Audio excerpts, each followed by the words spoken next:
আজকে এই রাত অত্যন্ত মহিমান্বিত রাত ক্ষমা পাওয়ার জন্যে। মোরাকাবায় বসে আমি দেখেছি আপনারা কান্না করেছেন, মালিককে ডেকেছেন, শেষ করেন না এই ডাকা, একেবারে ফজর পর্যন্ত এই আমল কন্টিনিউ করেন, মালিককে ডাকেন, মালিককে খুঁজেন, নামাজ পড়তে পারেন, মিলাদ পড়তে পারেন, মোরাকাবা করতে পারেন, যেভাবে খুশি যে কোনো নফল ইবাদত করতে পারেন, মূলে হচ্ছে মালিককে সন্তুষ্টি করার জন্য।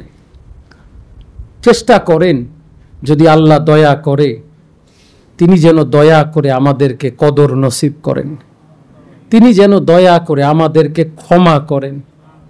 চেষ্টা করেন এই রাত্রে নিজের জন্য আল্লাহর কাছ থেকে ক্ষমাটা নিতে পারেন কিনা, মাফটা নিতে পারেন কিনা, দয়াটা নিতে পারেন কিনা।